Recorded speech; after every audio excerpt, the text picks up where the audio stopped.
ओम श्री गणेशाय नमः। प्रेम से बोलिए शनि महाराज की जय, हनुमान जी की जय। ओम नमः शिवाय। प्रिय भक्तजनों, आज आप श्रवण करेंगे न्याय के देवता शनि देव तथा हनुमान जी की बड़ी ही दुर्लभ कथा। शनि देव की कथा के साथ ही शनि चालीसा का पाठ करने से सभी प्रकार के कष्ट दूर हो जाते हैं और शनि देव की कृपा से भक्तों के अच्छे दिन भी शुरू हो जाते हैं। तो आइए सुनते हैं शनिवार व्रत कथा। एक बार की बात है, सभी नवग्रह यानी कि सूर्य, चंद्रमा, मंगल, बृहस्पति, बुध, शुक्र, शनि, राहु और केतु में विवाद छिड़ गया कि इन सब में सबसे बड़ा कौन है। सभी आपस में झगड़ा करने लगे और कोई निर्णय ना मिलने पर सभी देवराज इंद्र के पास निर्णय कराने के लिए पहुँचे।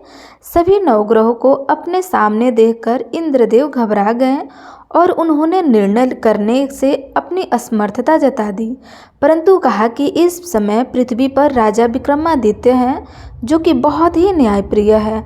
वे ही आपके विवाद का निर्णय कर सकेंगे।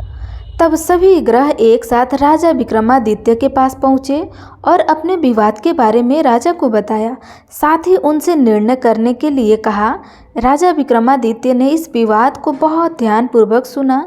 अब राजा इस समस्या से परेशान हो गए, क्योंकि वे जानते थे जिस किसी ग्रह को वो छोटा बताएंगे वही क्रोध हो जाएगा। तब राजा विक्रमादित्य को एक उपाय सूझा। उन्होंने स्वर्ण, रजत, कांस्य, पीतल, सीसा, रांगा, जस्ता, अभ्रक और लोहे, इनसे 9 सिंहासन बनवाए और उन्हें इसी क्रम में रख दिया। फिर उन सबसे आग्रह किया कि आप सभी कृपया करके अपने अपने सिंहासन पर विराजमान हो जाइए। जो भी अंतिम सिंहासन पर बैठेगा वही सबसे छोटा होगा। राजा विक्रमादित्य के ऐसा कहते ही लह सिंहासन सबसे बाद में होने के कारण शनिदेव सबसे बाद में बैठे, तो वही सबसे छोटे कहलाए। अब शनिदेव को लगा कि राजा ने ऐसा जानबूझकर किया है। तब वह क्रोधित होकर राजा से बोले कि राजा, तू मुझे नहीं जानता।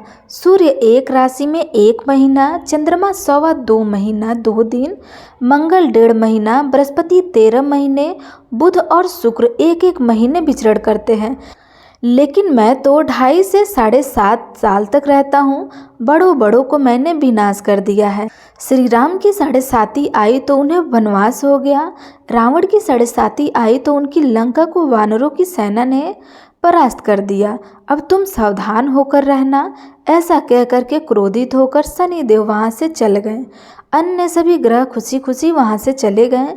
कुछ समय बाद राजा विक्रमादित्य की 7.5 समय आ गया।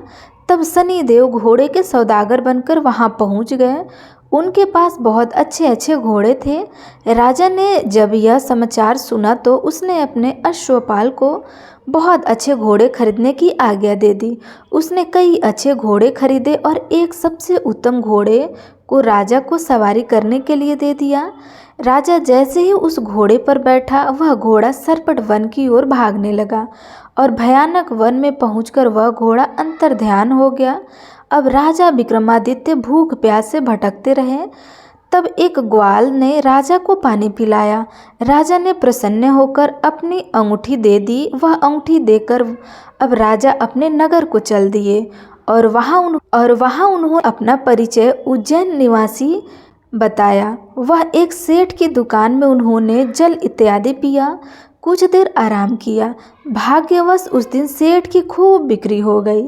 सेठ बहुत प्रसन्न हो गया और बड़े प्रसन्न मन से वह राजा को भोजन कराने के लिए अपने साथ घर ले गया।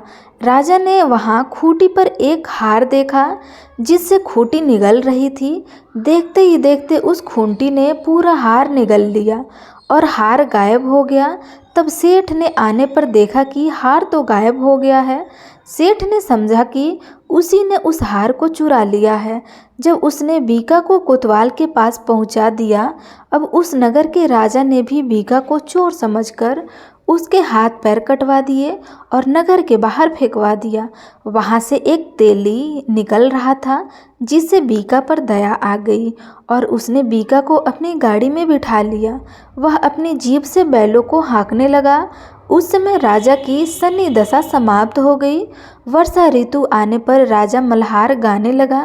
राजा जिस नगर में थे वहाँ की राजकुमारी मनभावनी को उनका गाना इतना पसंद आया कि उसने मन ही मन प्रण लिया कि वह उस राग गाने वाले से ही विवाह करेंगी। राजकुमारी ने दासी को राग गाने वाले को ढूंढने के लिए भेजा। दासी ने बताया कि वह तो एक अपाहिज है, परंतु राजकुमारी नहीं मानी। अगले ही दिन से वह भूख प्यास त्याग कर बैठ गई। विवाह करेंगी तो उसी अपाहिज व्यक्ति से करेंगी। बहुत समझाने पर भी जब राजकुमारी नहीं मानी तो राजा ने उस तेली को बुलाने के लिए भेजा और विवाह की तैयारी करने को कहा। इस प्रकार उस राजा का विवाह राजकुमारी से हो गया।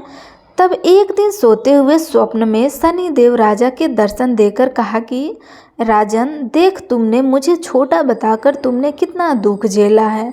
तब राजा ने शनिदेव से क्षमा मांगी और प्रार्थना करते हुए कहा कि हे शनिदेव, जैसा दुख आपने मुझे दिया है किसी और को मत दीजिएगा।